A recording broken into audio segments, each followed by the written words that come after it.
अस्सलामु अलैकुम वरहमतुल्लाहि वबरकातुहू। कैसे हैं जनाब? उम्मीद है आप खैरियत से होंगे। कराची का एक और मौसम और कुछ मनाजिर के साथ हम आपके पास हाज़िर हुए हैं।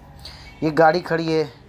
आप सबसे पहले गाड़ी की ज़ियारत करें। मैं दुआ करूँगा अल्लाह तबारक व ताला आपको भी ये नेमत से नवाज़े।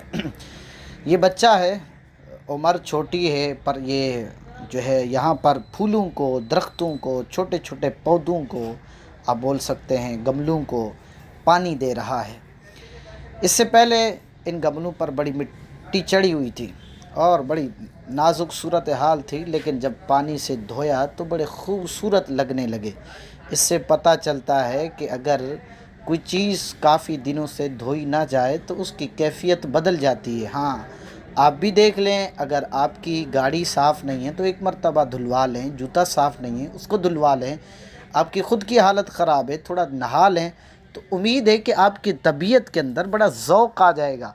और जब बंदा नहाता है, नहाने के बाद तबीयत में बड़ा ज़ौक़ होता है। इसी वजह से आपने लोगों को देखा होगा, जुम्मे के दिन लोग बड़े ख़ास एहतमाम से नहाते भी हैं और सेल्फ़ी भी खींच के अपने पार रख लेते हैं, स्टेटस भी लगाते हैं, क्योंकि खूबसूरत लग रहे होते हैं और अपने आप को भी अच्छा लगता है। तो लिहाजा मैं आपसे आपको यही मशवरा दूंगा, ख़ुसूसन इस पे आप तवज्जो दें। ये हमारे मुस्तफ़ा भाई हैं जो बिलाल भाई के पास काम करते हैं, उस्ताद यामीन भाई। मरहबा।